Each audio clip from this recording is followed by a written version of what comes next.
the parade. Mary Irv, a grand marshal of the parade right here. Yeah, you ready for the parade? They are looking forward to the celebration. Here we go.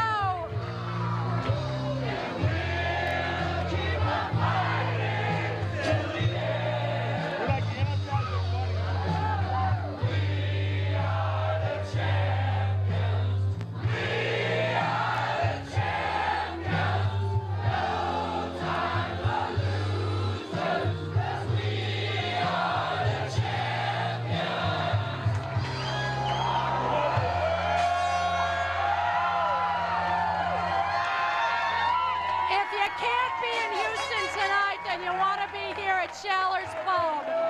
It's been a wonderful ride with the White Sox. Tonight, the best of all. Allison and Warner, back to you.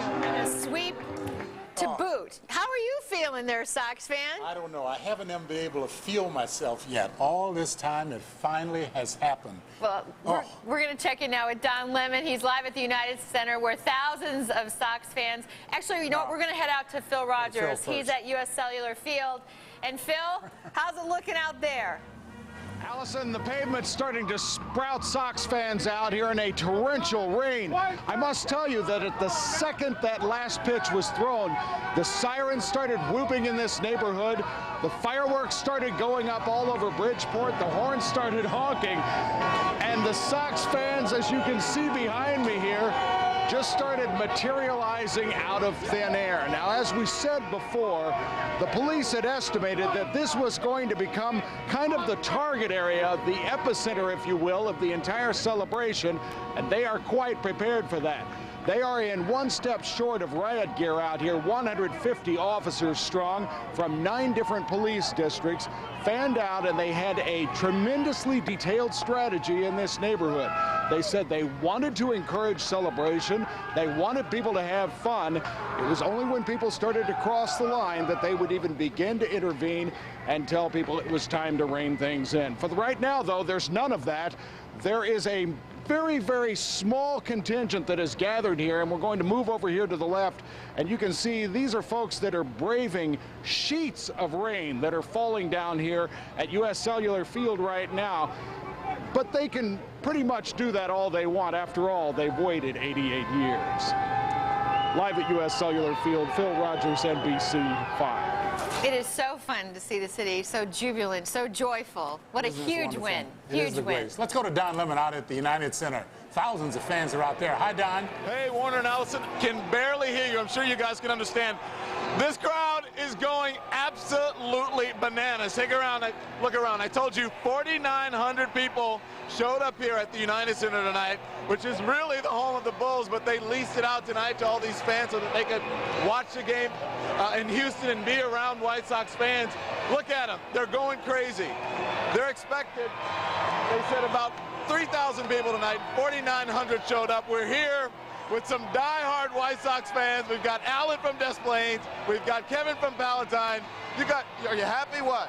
We are ecstatic. We are ecstatic. We've been waiting for this for a long, long time. Ever since I've been a White Sox fan, we have really waited for this, and I can't even explain the words. It was really hard. My heart is like this. Boom, boom, boom. High five.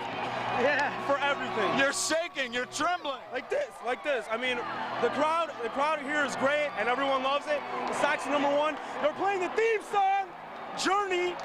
Don't stop believing. All right, keep it clean, guys. You're on live television. You're excited as well. Oh, yeah, I'm absolutely excited. I'm excited for myself, for all the Sox fans that have been out there for so long. My dad, John McGee, and my mom. This is a phenomenal thing, man. It's incredible. Why do you think so many people showed up here at the United Center? You could watch this game from home. You know, I think what it is I've personally been to a number of playoff games this year, and if you can't be in Houston, why not be here? You know what I mean? What better atmosphere than this? The best way to experience a win is with 10,000 screaming fans, everybody screaming for the same teams. Sox, #1 world champions. High five. That's what it's all You can hear they're playing that Journey song, Don't Stop Believing. They've been playing it all night. And you know what? It really was true. Don't stop believing. Chicago White Sox, all of Chicago didn't stop believing it. And guess what?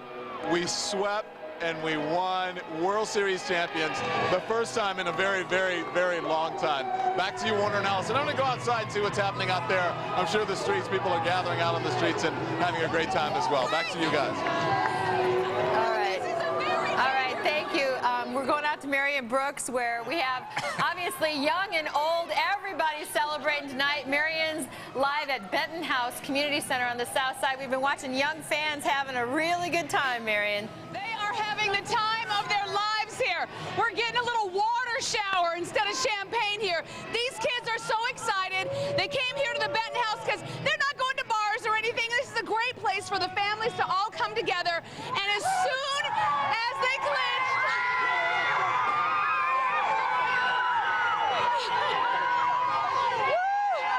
it really doesn't make any difference to try to talk right about now, because this gang has been crazy ever since the clinch.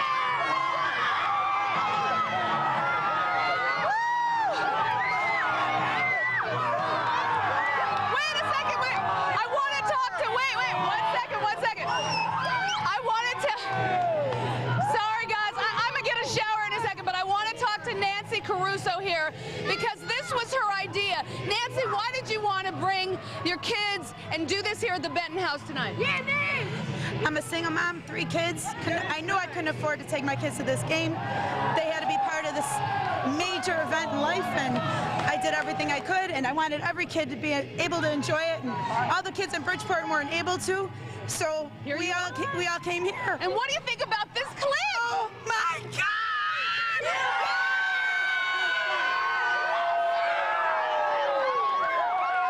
I don't think it gets much better than this, guys.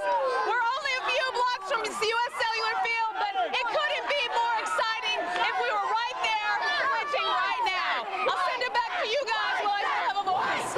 All right, so great to see such little ones having so much fun tonight, and what a great idea. Yeah, well, let's go way over to the far south side. Rob Elgus is in Marionette Park at Bourbon Street. Rob? Hey guys, it's hard to hear you. I already got my World Series t-shirt on. Just take a look. You think these folks have been excited? They've been cheering like this since the last out. Take it in for a second.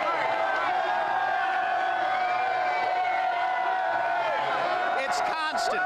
Now, Raul, I watched you the entire game. You were stressing out.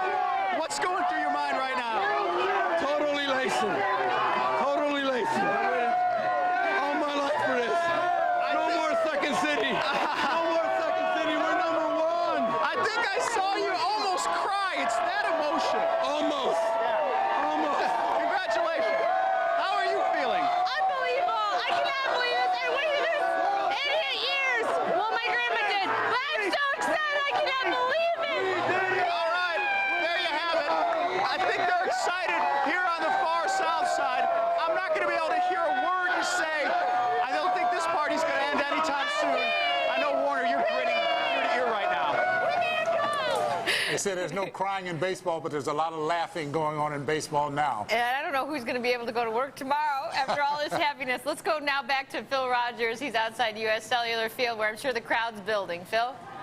The crowd is building, and the crowd is soaking wet in this neighborhood. You can see them behind us here. Just take a look down here on the sidewalk. That's what a jubilant fan looks like. That's what folks look like who've waited for 88 years for a championship. What do you guys think of your ball team now, huh?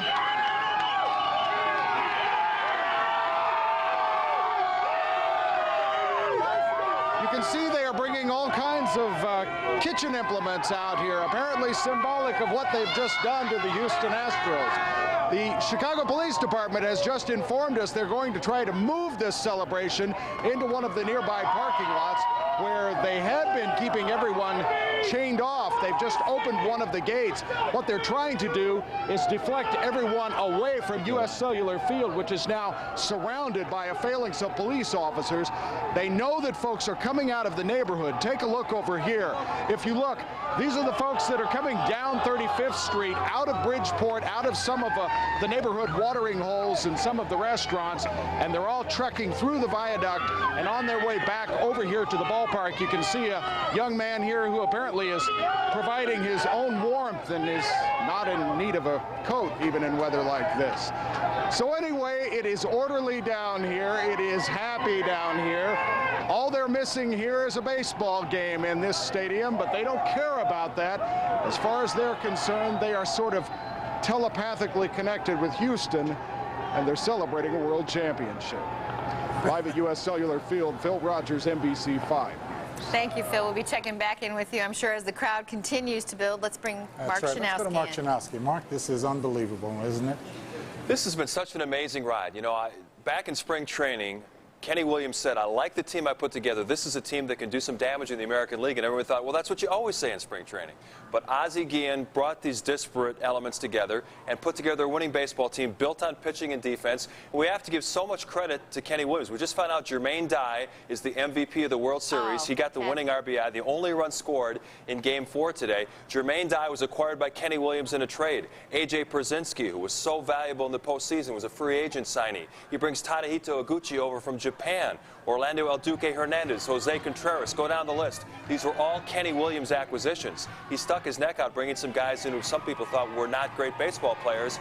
Ozzie molded them together, and now we see the fans are celebrating a world championship, something that we thought maybe would never happen in Chicago. 88 years with all the talk of curses and bad luck and bad karma. Well, when you put together a baseball team built on pitching, defense, and fundamentals, you can win a world championship, and that's exactly what the White Sox did this year. No, it's a team that's really no big stars on the team. You're not talking about a superstar group of people, but guys who really hung together and played as a team from wire to wire. And look at during the regular season, they did not have a single 300 hitter. That's unheard of in modern day baseball, to not have someone hit over 300, and yet they win the World Championship. Paul Konerko hit 40 home runs during the regular season. He was the closest thing to a superstar you could say they have in the White Sox. But yet this team played above what they were on paper, and it showed. They won 8 straight games in the postseason. They get 4 straight complete games from their pitchers to wipe out the LA Angels, and then they beat the Houston Astros in 4 straight. Who would have predicted that? And so popular with the fans because they did play as a team, and that really inspired so many people just watching them because everybody was willing to step up and help out whatever they could do. You know, early in the season, we had a couple of guys come in the studio on Sports Sunday, and the things that they mentioned, both Aaron Rowan and Dustin Hermanson said, I've played on different baseball teams in my life, but I've never seen the chemistry, the way guys legitimately get along. And that's something that gets you through a long season. You play 6 months, 162 games. If there are any fractions within the clubhouse, they're going to show themselves. This group genuinely liked each other. They loved the way that Ozzie was one of the guys and that he brought everybody together. It was great to watch. Okay, we're going to go back out to Marianne Ahern, who's at Shallers tonight. Marianne? Can you hear the music? They are having a great time. And one of the reasons is that Jack Schaller, who has owned this establishment for more than 50 years. Jack, how does this compare to 1959? There's no comparison, none whatsoever. Of course, the Sox didn't win then, but tonight, have you ever seen anything like it? No, never, never, never. What has this been for the South Side, this whole run? From Boston to Anaheim to Houston, what has it been like for the South Side? To the South Side, it's the greatest thing that ever happened. Greatest thing because the fans, because of the players won. Right, you're right, Heather. Absolutely. Jack Schaller, 80 years young, thank you so much. His family all work here. They all have made this such a fun night for so many fans, as you can hear. Allison and Warner, back to you. All right, thank you, Marianne. And so fun to see everyone being so joyful. I mean, I know we got a little spoiled during the Bulls years, and it's been a long time. I know Jerry Reinsdorf has said on the record that he really, really wanted this World Series championship. And all props to Jerry Reinsdorf, too. He stuck with this team. He put them together. Many people thought he was a very unpopular owner, but everybody that works for Jerry Reinsdorf sings his praises. And speaking of celebrations, there we have it. The champagne celebration going on inside the White Sox clubhouse in Houston, and these guys deserve it. This is the 4th champagne celebration. All their clinching feats were done on the road. They clinched the division in Detroit. Then, of course, they win in Boston, in Anaheim, and now we've got Paul Konerko, one of the postseason heroes, live in the clubhouse. It's just mind-boggling. I can't imagine. You just had a baby boy 2 weeks ago, or last week. Congratulations on that. How does that make this all so more special? Oh, it's great. I mean, he only had to suffer a week without a World Series in Chicago. Everybody else had to go 88 years. All right, congratulations, Paul. Thank you very much. Our Amy Jacobson in the locker room. Now, Amy, this is tape that has just come into our newsroom. And obviously the players having a great time. So fun to hear from Paul Konerko. So many young dads on this team, too, which has just got to be great. A great moment in time for them to celebrate with their children. Brum got the triplets, and so, wow, look at that. A.J. Brzezinski is the new father. Joe Creedy and his wife just had a baby, and now their children are going to say, what happened the year you were born? Oh, well, my dad won the World Series. That's not too bad. And Bobby Jenks talking right now. Pitched in all 4 games. It makes everything so much better. Something you've dreamed of all your life? Oh, since I was a little kid. Since I was a kid. This moment right here. You're pretty dry. You haven't been in the locker room too long. No, I just walked in. All right, congratulations. Take care.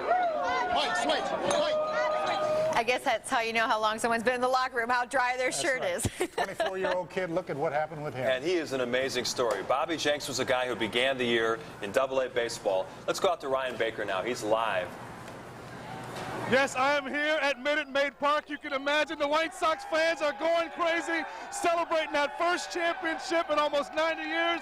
And there's Freddie Garcia. All he does is clinch championships. He pitched in Detroit when the White Sox wrapped up the division crown. He was on the mound in Boston when they swept the old world champs, because that title now belongs to the White Sox. And he was on the mound tonight when the White Sox closed out the sweep of the Houston Astros in dramatic fashion, 1-0. What a pitcher's duel between Freddie Garcia and Brandon Backey. And look at this, I don't know if that's Freddie Garcia's son, but that young man won't be crying for long when he grows up and realizes that his father helped the White Sox win a world championship. There's the song we love. Sing it, White Sox fans.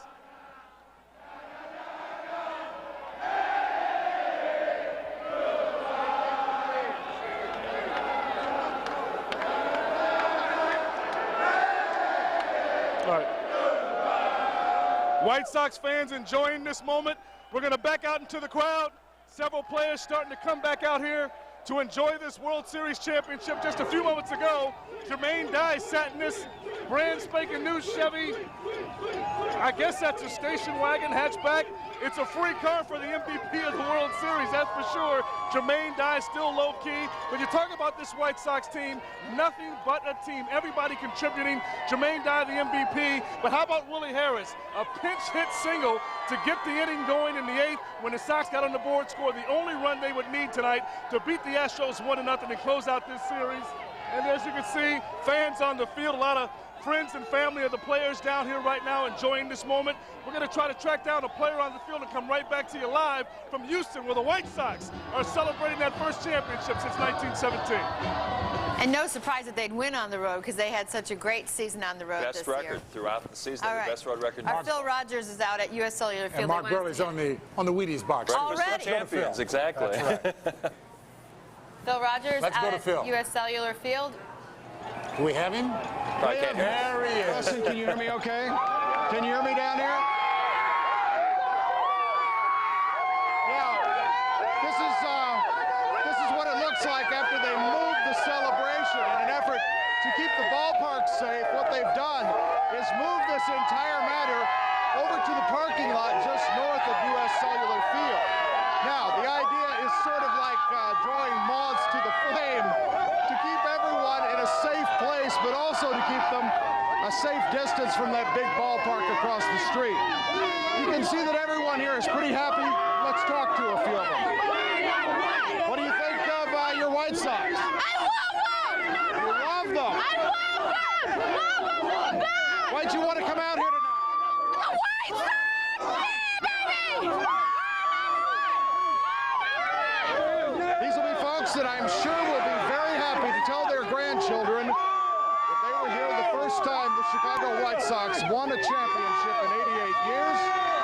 They will tell their grandchildren exactly how they celebrate. Live at U.S. Cellular Field, Phil Rogers, NBC 5. And the city's been saying celebrate safe. They're trying to keep everybody safe, but you can't help fans who are just so excited about this moment. Well, Long they're time in jubilant, but they're coming. having a lot of fun, and they should. I mean, after all these years, having a team like this is just an amazing thing. You should show everybody And that. look, we have to show this one again. Mark Burley is on the Wheaties box. You know, Breakfast of so Champions. often we get those mailed into the sports office, and they're players from other cities. We go, oh, I'm tired of seeing all that stuff. Now you have a Chicago player on the cover of the Wheaties. More inspiration for young players here in Chicago, too. And Paul Konerko is meeting with the media on the field in Houston. Let's go to that.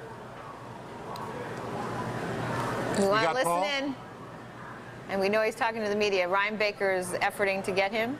Are we going to go ahead? There he is. Konerko right in here, but we're trying to squeeze in here, see if we can squeeze in and get Paul Konerko. He was the MVP of the ALCS. He's going to be a free agent. I just wonder how much cash Paul Konerko has piled up for next year. I think there's no way Jerry Reinsdorf and Kenny Williams can let this guy leave the South Side. Let's try to peek in and hear what he's saying. There's a couple other organizations or other teams up there with our team all year in pitching, but we finished it off. We went to the postseason. They did it when it counted. We got Bobby Jenks. The guy was in Double-A at the beginning of the year. He's closing out World Series clinchers, and it's just meant to be. I mean, that's all you can say about this. It's just meant to be. And Paulie, one final question. You had to temper every celebration. This is. I think Konerko's done.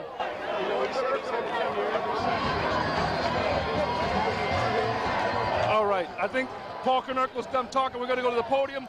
Who's speaking right now over there? Off on everybody. I think, you know, from the start of spring training, you know, we had a couple new guys in there, and you know, didn't know really what to expect out of Ozzie. And you know, he's a laid-back guy. You know, he'll say whatever's on his mind, and he keeps everybody loose. You know, he wants you to go out there and have fun, stay positive, no matter if you're down. And you know, he just, you know, he knows how to win. He's been around a lot of winning teams, and you know, he's in the dugout rooting us on, getting us up, trying to keep us going. And you know, we don't have any egos on this team. I think that's what was really special about this club.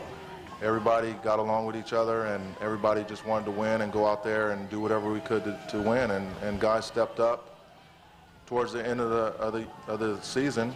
And even though we were going bad, we had a taste of not making it to the playoffs. And I think guys got refocused again and played like we did the whole first half that last week, and carried it on into the playoffs. Going to take one more and then let you go back to the clubhouse. Don? Jermaine, could you just talk about just your emotions connected with getting back here and winning it this time? I mean, having been through it before, how much did that help you, your experience, and also, I mean, just to be remembered for the kind of things now that you're going to be remembered for? Well, I think, you know, my rookie season, you know, I was blessed to get called up to the big leagues with the Atlanta Braves, and you know, what kind of talent we had on that team was unbelievable. And, you know, from pitching on down through the hitters. And a lot of veteran guys on that club who showed me the way to become a Major League Baseball player on the field and off the field. And, you know, getting to the World Series my rookie year, you know, I really didn't know what it was like. It was just, I was just excited to be there, just having fun. And, you know, you just never know if you're going to get that chance again. So, you know, 9 years later, 10 years later or whatever, you know, I think I kind of knew what it took to get back to the playoffs and win. And, you know, just playing with Oakland, we got to the playoffs 3 years I was there and just couldn't get over the hump. But, you know, this year it was unbelievable. And, you know, I told guys all my experiences about, you know, what it takes to get there and what it's like. You just have to treat it like a regular season game. You know, there's a lot of hype with media and stuff like that, but if you just stick with your game plan and stay with what got you there and not change, then good things will happen. We're going to let you go back to the celebration. Hopefully Ozzie's on his way. All right. Jermaine Dye, MVP, telling it like it is, keeping it real. And a very level-headed young man, too. He stays that Yeah. way throughout, doesn't he? All season long, he's been very low-key in his comments to the media, and people have to remember that Jermaine Dye replaced a very popular right fielder in Maglio Ordonez. Right. People were wondering, why didn't the White Sox re-sign Maglio? They go with Jermaine Dye, and his batting average was hovering under 200 for the first 2 months of the season. That made it look even worse for Kenny Williams and the White Sox, but eventually Jermaine Dye did what he did throughout his career, a very productive hitter, 20-plus home runs, 80-plus RBIs, and he's the World Series most valuable player. And now I want to take a look at the highlights. Why not? A 1-0 game gives the White Sox the World Series, and Ozzy's blowing bubbles in the dugout. Is he relaxed? Yeah, I think so. Freddie Garcia made it easy on his manager with some strong pitching early. Astros had a runner on second in the second, but Freddie struck out Jason Lane, and then he freezes Brad Osmus after a leadoff double. That's wasted by the Astros. That was the story of the World Series for Houston. Unfortunately for the White Sox early, Brandon Backey just as good. He struck out the side in the 4th inning and then skips to the dugout. We move to the 6th. Astros load the bases with 2 outs, but Garcia is up to the challenge. He strikes out Lane. Mark Burley's fired up, but Houston, well, they've got a problem. Now to the 8th, Backey already lifted for a pinch hitter, and there is the only run of the game. Jermaine Dye, a 2-out bouncer back up the middle. That scored Willie Harris, who started the inning with a pinch hit single, and the White Sox have that feeling. Backey watching from the dugout, 8th inning. Neil Kotz comes in. Juan Uribe charges in. He gets the pinch hitter, Jose Vizcaíno. That ends the 8th, so 3 outs away from victory. Bobby Jenks pitching for the 4th game in a row. A little chopper over the middle, and there is your final out. The World Series championship finally comes to Chicago. Bobby Jenks gets the save in Game 4, and you just love to see the pictures of all those players jumping up and down in the dugout, coming out of the field and celebrating a World Series championship. Craig Biggio cannot believe that his World Series dream is over, but the White Sox finally get that World Series championship. Let's go live to Houston. Let's go join Ryan Baker. I'm here with a very happy man, and not because it's his birthday, but the White Sox celebrate a World Series championship. Roland Heeman, former general manager of the Sox, advisor to Kenny Williams. How jubilant are you to finally see a lifelong dream come true, that the team that you once helped build, you traded for Ozzie Guillen, as a matter of fact, now they're champions? Well, to see Ozzie and the great job that Ken Williams has done is just remarkable. He's my executive of the year, and I think he'll be voted on every poll for that. And Ozzie's the manager of the year in my book also, so I'm so proud of them. And we're so happy to provide White Sox fans with a world championship. The players are celebrating, but they're still pretty composed. But what about all of the executives who toiled for so many years to make the White Sox a winner? All of the fans who supported the organization. Finally, their time to bask in the spotlight and the glow as the best team in baseball, and for the city of Chicago. Well, all the people you mentioned deserve it. They've all done a job as an How about Don Cooper as well? Don Cooper, happy for Roland Heeman. How about that? We're the world champions, pal. Yeah. Oh, stay here. How about for this guy? I mean, this guy labored for so long to make this organization a winner. You worked for him. Talk about the joy of tonight. You know what? We're all happy in the room in uniform, but believe me, we've talked a lot about this. We're getting such a bigger kick out of all of the people that surround the team, the people that work in the front office, the people that work in the stadium, the people around Chicago.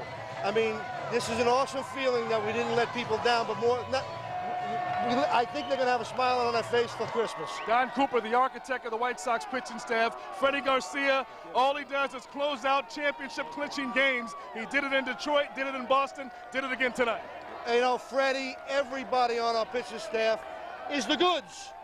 They've shown it all year, but you know what? What a team 25-man effort. It's not only the pitching staff. I'm prejudiced for them. They're my guys. Top to bottom, it's everybody. It's everybody. You saw how we won all these games all year. It was everybody, somebody different every day. So it's such a gratifying feeling that we've done this, but it's got to be a gratifying feeling for all of those individual guys that were a part of this, because they really, you know, they put some stuff in there, every single one of them. All right, Don, I think you need some champagne. Don Cooper, the pitching coach. Now we're going to go to the manager of this team, the Wizard of Oz, Ozzie Guillen. You know, good thing happened to us. I think that's the reason we win it. I think it's being here for so many years, and the fans in Chicago wait so long and so much patience, and still there for us and rooting for us for just, I don't know how many years, 80, whatever it was. Good thing we did it. I think it's not a better person in Chicago, in the world, and Jerry Reinsdorf. I think one of the biggest reasons I want to win this thing just for him. Obviously, the people in Chicago, they'll be so excited, but the one thing I just want to do, accomplishment in my life, is win this thing for Jerry. I think he earned it, he deserved that, he worked so hard in baseball. It's unbelievable. I think Kenny Williams did a tremendous job. I don't think put the best player on the field, but put the best team player on the field. Every time we take the field, we know what's the best talent, but I got the best player on the field because they show up here every day, and we compete against great ball clubs all year long, and they did it. They make it happen. Right here. Ozzie, you talked about what Kenny did, but what did you do this year that made a difference? Nothing. I think get along with the players, have a great communication with them. I do a lot of things bad to my players. They got to deal with all the question and answer about Ozzie Guillen. You know, I mean, it's just, they deal with the tough. There was a tough summer for them too. Nothing. I just make sure they trust me and I trust them. We're here together. We did this thing for one reason: it's to win or lose together. We're gonna win together. We lose together. And Kenny give me the best. I'm not saying this because we win this thing. I see this because I mean it. I mean it. You can talk to me in the All-Star break. I will tell you the same thing. I think Kenny give me the best guys to fight for me on this team. And thank God they stick together and the unity and this thing it was great. That's why we always have feel we can win this game because we all pulling, in the same time. Wait to get back to that city. All right, that was Ozzie Guillen. We're here with the guy who set the table for him all season. At the top of the order, Scotty Podsednik came over in that trade from Milwaukee. What a way to end a phenomenal first season in Chicago for you. Unbelievable, unbelievable. We can't wait to get back and celebrate with those guys. But you know what, I just feel fortunate to be a part of it. Without the deal going down this winter, I would have never been here. So the trade worked out for both clubs. My first tour through the American League, and we get to end it like this. So what a year. How about the throwback of brand of baseball that the White Sox played, 1 through 9, really all 25 men on the roster contributing, never more evident in the last 2 games. Jeff Blum last night. Tonight, Willie Harris comes off the bench, and he sparks the winning run there. If he doesn't get the single, Jermaine Dye can't knock him in. We have 25 grinders down in there. No egos. A bunch of superstars. But like the king over there, Paul Konerko, they're chanting his name. and this is your fiance over here too, right? This is her. How happy you're getting engaged? You won a World Series. Does it get any better? I tell you what, 05 is going to be tough to top. 05 is going to be a year that I'll reflect back upon for years to come. Well, you got to join the baby making club with Creedy and Konerko and all those guys. Oh yeah, it's like rabbits around here. It's around the corner. We'll be working on it. All right. Well, you know what? Don't celebrate too much tonight, if you know what I'm saying. Yeah. Thank you, Scotty Podsednik, thank you. Scotty Podsednik, the base stealer for the White Sox. What a night for him. What a season for the White Sox. We're going to try to catch up with Paul Konerko. Let's send it back to the studio so we can get across the field over there. All right, and we're looking at more video that's come in from the celebration that's going on. The champagne flowing, having a great time. And wasn't it Willie Harris that is kind of allergic to champagne? He has a skin condition. He's allergic to champagne, but he says if they win it all, he's not going to worry about it. He says he'll let the doctor treat the problem. He's going to be right in the middle of the celebration. How about Frank Thomas? I think we saw him there. He was just cheering them on the last couple of rounds, a guy who's played for the White Sox his whole career. This means a lot to him, too. Talking about people's perks. Frank is going to get married in a couple of weeks, and now he's going to celebrate a world championship as well, so we're happy for him. Good. And he was a contributor this year. When he came back, Hit some big home runs early and helped them get out to that big lead. He indeed did. So he is well deserving of being there tonight. We're going to go back and listen to Ozzie Guillen. Always want to hear from Ozzie. Players jumping back and forth and celebrating go back. because it was an amazing feeling and see them like a little kid jump back and forth. And I was thinking about my country. I did. I think, I said, wow, I wish I'd be in Venezuela right now to see how they're celebrating right now. And, we all do respect about Chicago fans. I think, I know my country right now is going crazy. I think finally I did something real nice to make Venezuela real happy. And I was thinking about, wow, now Jerry Ryan took it home. Okay. I'm sorry, I'm in the middle of the chaos and the fun and the hoopla. Mark Burley, Carl Leverett carrying the commissioner's trophy. We have not seen that shot in Chicago in almost 90 years. I don't even know if they had the commissioner's trophy back then. Hello, do you guys hear me in Chicago? Yeah, we can hear you, Ryan. Okay, Just okay. keep I'm on sorry, I lost you following for that a second trophy. there. Keep following All right, the trophy. we're going to try it. If my cable let me, Neil Kotz. Oh, hey, Neil. What can you say? What can you say? This bullpen maligned so much. I sat for 2 weeks, and you come out, you get the job done. Yourself, Cliff Polite, Bobby Jenks. We came out, I mean, you got to be ready in these situations. I mean, the emotions take over and the adrenaline takes over, and you're ready to go doesn't matter if you sit for a month. Another champagne-soaked shirt. You've been with this organization a couple of years. Can you just even put into words the jubilation of bringing a championship back to Chicago? Hasn't enjoyed a baseball champion in almost a century. It's a tribute to it right here with the 5,000 people that are standing out here. We got Bobby Jenks over here, too, the big man. When Bobby Jenks says, hang on, you better slow down. He throws 90 miles an hour. I don't want him coming after me with one of those fastballs. We're going to send it back to the studio and try to get in the mix over there with the trophy. All right, you go get the trophy. And look at that. Paulie is there. That was from earlier, listening to Paul Konerko earlier celebrating. We saw Mark Burley holding the championship trophy, and how about Mark Burley? He started a game in the World Series, and then he got the save in Game 3, so this guy's pretty amazing. That's Randy Johnson territory. That's what he did with the Diamondbacks a couple of years ago. Nice to see Mark Burley, who's one of the really classy athletes. He came to Chicago after they won the division in 2000 as a rookie and wanted to get a chance to be a starter. Now he's an all-star pitcher, and he's a world champion. Well, you know what's interesting? There was a time, I guess it was a couple of years ago, where there were some rumors about trading Mark Burley, that he was not going to be a part of this staff. Well, Mark Burley is a native of Missouri, and he always grew up as a St. Louis Cardinals fan. And now, he gets a chance to win a championship with the White Sox. So forget about the Cardinals. And we were talking about Frank earlier. And if we can just break in, because we're going to go back to Ryan Baker. Apparently, he's got some folks on the field. There's Frank Thomas. Contribute as much as you would have liked. Hey, but it was a memorable 34 games. And I'm so proud to be able to just help this team win, because this is the ultimate team. Ozzie put together an ultimate team. It didn't matter who got you 1 through 9, somebody got you on a daily basis, and that's what's special about this team. Once again, you're part of this celebration, Frank. Not on the field. You did don that uniform before Game 1 of the World Series, but you're like a kid on Christmas out here. Happy for your teammates. You were maligned so much in your career for being a me guy, not a team guy, and you've been the biggest cheerleader throughout this entire playoff run. You're a me guy when you put up big numbers. You just remember that, and that's the way people always want to look at things. Bottom line is, I've always wanted to win and get to this level. This is where I want to be. Thank God, because I'm happy I'm here right now. And it took a lot for me to stay here over the last few years, and I'm just happy I did. You know what this means? You got to come back and help win another one next year. Definitely, nothing wrong with a repeat.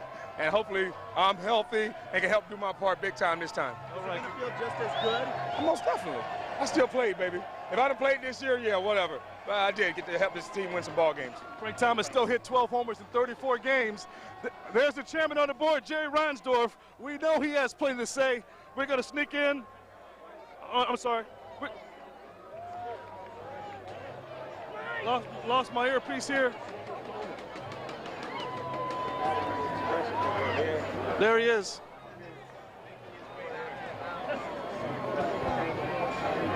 On the field in the middle of all that humanity, Can't trying to even get from imagine. one spot to the next. And Ryan's kind of tied down. He's on a cable, so he can't move as quickly as he would like to.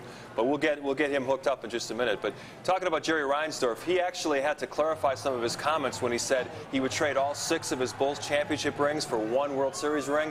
He wanted to clarify. He didn't want to downplay the Bulls. He loved every moment of Michael and Scotty and Phil and Dennis Rodman and all those guys winning championships. It's just that he was a guy in Brooklyn, grew up as a huge baseball fan, and that was his passion. That was his favorite sport. He just thought, for once, I'd like to hold a championship trophy, win a championship ring, and share it with the people of Chicago. He wasn't trying to minimize what the Bulls accomplished. He was very proud of that. He's just excited as a baseball fan to be a part of a championship. An old Brooklyn Dodger fan. He was growing up, yeah. And what a way to win it, too, in a sweep. I mean, if you're going to do it, he did it big. A double sweep. How about that? I was thinking about Hawk Harrelson all year long. He's been in the trenches there, talking up the White Sox, saying that they were going to do a great job. They were going to win. And indeed, Hawk must be very, very happy. Former general manager of the White Sox, I might add. For 1 year, and of course the TV broadcasts go national when you get to the playoffs, so Hawk and his partner Darren Jackson weren't working the telecast. And Hawk went back to Florida, watched the first 2 rounds, but once the World Series started, it was interesting. We were on the field for Game 1. All of a sudden, from the left field corner, like he's riding in on a stallion, there comes Hawk Harrelson. He did interviews with everyone, shook hands with the fans, and Hawk is very much a part of this too. He's the biggest Sox fan. Many people know him as really the heart and soul of the team from the standpoint of broadcasting because he was there from day one. And he's gone through a lot of the lean times, too. He's had to call a lot of games when the Sox had a losing ball club. And they, you know, one of the facts that's kind of lost is the White Sox have been a winning team consistently for the last 10 or 15 years. They've had a couple of down years, but for the most part, they've been 500 or better, won some divisions, and now they finally reached baseball's ultimate, the World Series championship. I have to tell you, I went on the White Sox website tonight, and they had a question, you know, how many games will it take for them to win the World Series? 78% of the 11,000 people who went on said they would win it in 4. So I think there's a lot of these fans tonight who are saying, I knew it, I knew it, I told you so. They were going to do it in 4. 78%, that's amazing. Let's go to Phil Rogers now. He's back at the cell. Hi, Phil. Hi, Warner. You know, I wish you were here. I've made lots of new friends out here at the cell tonight. You know, you think about this tonight, Warner, and you realize not only has this not happened in 88 years, but this has been an expansive time where things happened like they discovered penicillin. Men have walked on the moon. Charles Lindbergh crossed the Atlantic. All of those things happened since the Chicago White Sox won a world championship. So as a result, as you can see, we're running out of cord here. As you can see, these folks think they have a right to come out and act a little unusual. So what will happen tomorrow? They'll all go back to their regular jobs as stockbrokers and lawyers, and I think in some cases police officers. In fact, the police were some of the noisiest people out here right after that last pitch. And they will go back to living their humdrum existence and once again starting to think of a repeat for next year when they can come out and do it all over again. And remember, for the first time in nearly 90 years, they don't have to say, wait till next year. I'm Phil Rogers live at U.S. Cellular Field. Here's Ryan Baker in Houston. Okay. All right, we're here with Freddie Garcia, the winning pitcher tonight. Earlier I said that little boy was his son. Bad information on my part because you just had your first child a couple weeks ago, a little girl. You had a little boy over there in the dugout. Who was that young man? That was my best friend, played for Seattle, Piñeiro. Oh. And they come to Houston to see the games, and, you know, I appreciate that, and, you know, I'm really excited. Reporter error on my part, but Freddie, congratulations. I've seen that victory stogie 4 times now. I saw it in Detroit, in Boston, Anaheim, here in Houston. You're world champs, and all you do is win the clinching games. You know, I'm glad I got the opportunity to pitch in those kind of games. You know, I like to be in the spot. I like to be in the situation. I like to be in the pressure spot. You know, I like to do the big game. You know, I don't have any pressure on go there and perform. You know what? The rebuilding effort that Kenny Williams started began with you last season when he traded for you in the middle of last season. You were the first piece of the puzzle to come in. He remade this Sox team, molded behind pitching and defense. Paul Konerko, you got a second, Paulie, with Freddie Garcia? Paul Konerko keeps blowing me off. I don't know why. I guess he's going to be a big-time free agent, but we're going to get him before it's over. He wants to spend time with the fans. Freddie, thanks a lot. We're going to try to catch up with Paul Konerko. Freddie Garcia, winning pitcher tonight. We're heading back towards the dugout, if we can. Everybody wants a piece of Paul Konerko. We're going to go ahead and let Ryan Baker try and catch Paul Konerko. We're going to head back out to the United Center if we can for just a second. Check in on fans there. Don Lemon standing by with them. United Center filling up also with fans tonight. Well, now we're on Bourbon Street. And Bourbon Street, right? Tell you, these fans are just loving it. There's Don. Hello, Don. Back to the United Center. Maybe we're having a hard time. Got a little audio problem there. No, Mike, do you hear me? Now we hear you. Yeah. We hear you now. I said Ryan Baker has the tough job out there. I've got the easy one. I've got diehard fans here who could not make it to the World Series. They've been out here since about 5 o'clock this evening before the doors even opened at the United Center, bringing champagne. The police officers told them they couldn't open any more champagne. If they did, they were going to handcuff them and take them to jail. All in all, it's a pretty orderly crowd. About 4,900 people showed up here tonight. A lot of them are still here, and they said they're going to be here until they fall asleep, basically standing up, screaming World Championship. Very excited out here at the United Center. Who's world champion? Live from the United Center, Don Lemon, NBC 5 News. Back to you guys. All right, I'm here with Chicago's newest cult hero, Bobby Jinks. You're 24 years old. You're the closer on the world champion Chicago White Sox, and these fans love you. How about that? They're yelling, Bobby, Bobby. What's it feel like? This is something you can only experience once, and when it happens, it's unbelievable. I mean, you barely got peach fuzz on your face. You come out, you're throwing 100-mile-an-hour gas. You shut down the Houston Astros tonight, as you've done through the entire postseason. It's unbelievable. How have you been able to do it? Just keeping myself under control. I mean, that was the biggest thing for me. If I let myself get carried away in the moment, you know, bad things happen. Just kept myself in control. So much composure, but I'm sure once the game was over, I saw you, as a matter of fact, you let out an old down south yell, and I'm sure you had pent up for quite a while. Oh, yeah. Yeah, a little bit. I let a lot out right there. Got to restore it for next year. Talk about how this team welcomed you in. You were in Double-A in the middle of the season. You came in, not only did you join this pitching staff, you became the #1 closer when Dustin Hermanson's back started to act up, and you've become one of the MVPs of this team. And when I say team, everybody's contributing. Oh, yeah, this is what this team is all about all year long, is just being one.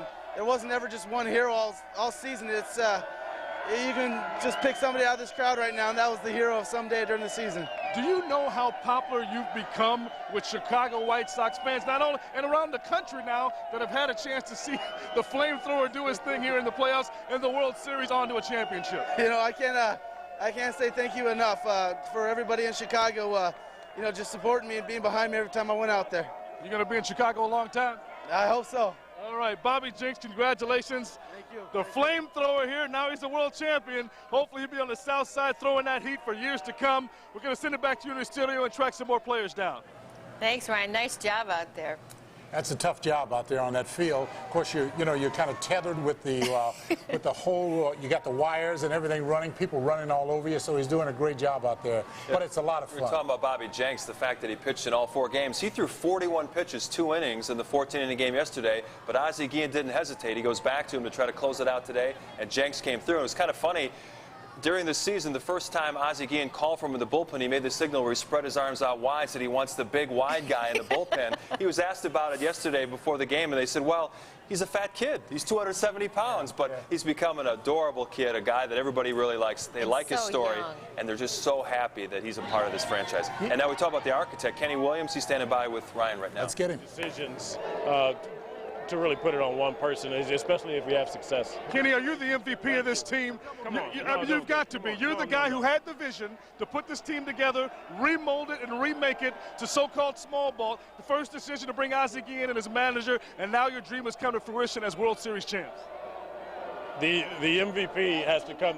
There's a whole bunch of MVPs, and all of them are in the lineup, you know, on a daily basis or coming off the bench. Somebody that sits up in the stands and watches. You know, we just have a small part in what's going on. A small part.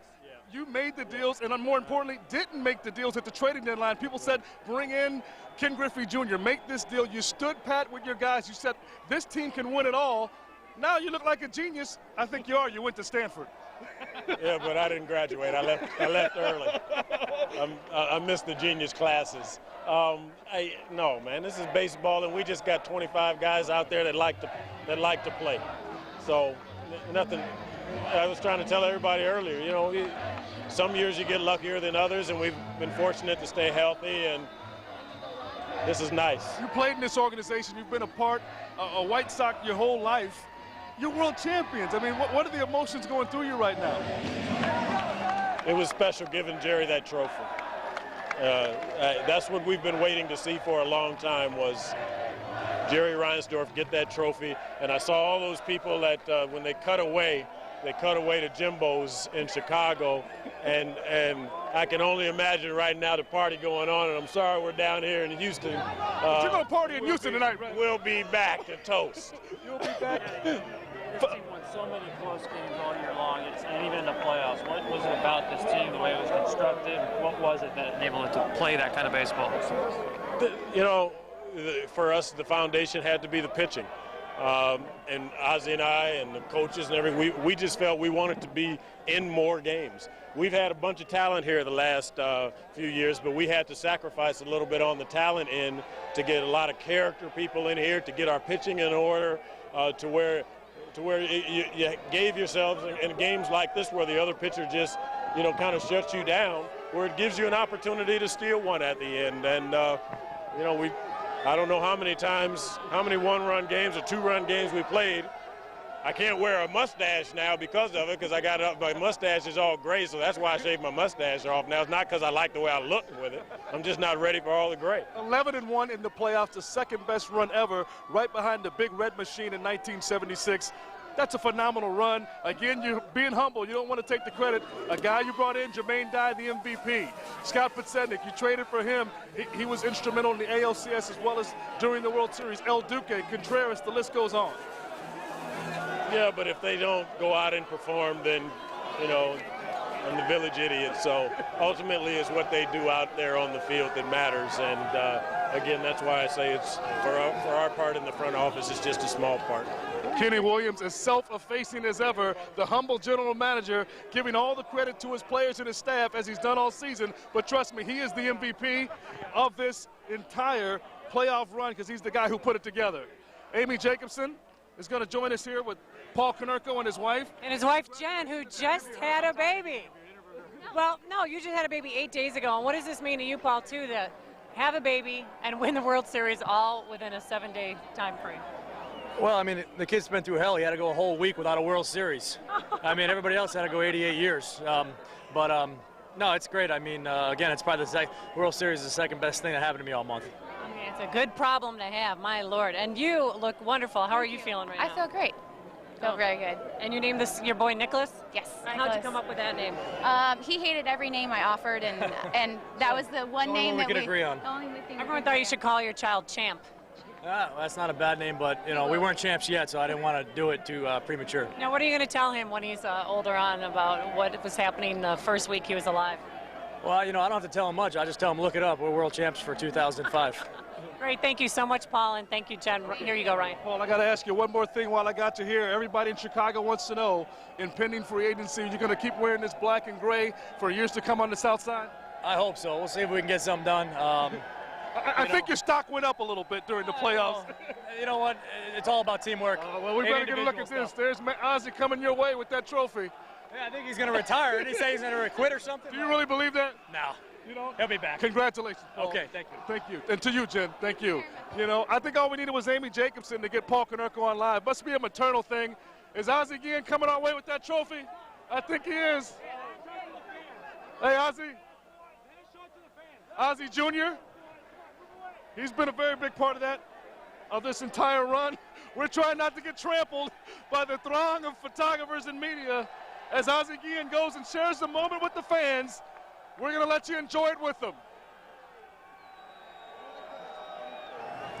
Ozzie Guillen bringing the trophy over to the fans in the stands, thousands still waiting there in Houston watching. And Amy's drenched. And Amy is drenched with champagne. And actually, that is terrific because all those fans made the trip down there. Reinsdorf, of course, brought most of the staff from U.S. Cellular Field. Isn't that a gesture? The whole office staff. They just had a skeleton crew back to kind of guard the stadium, but all the front office workers, all the secretaries, reception, you know, he brought everybody there and their families. And the many fans that came down to enjoy this moment, it is really a tribute to the White Sox organization and to the loyal fans who've been with the White Sox for so many, many years. And I think they're efforting to try to get the microphone close enough to hear what's being said. We've got something we can go to now. It was an earlier interview with A.J. Brzezinski. Well, a lot of people called us chokers about a month ago. Now they can call us champions. I don't care what they say now. They can never take this away from us. Sixth inning, Garcia bounced one to you that got you on the forearm. That's what I was asking a while ago about feeling.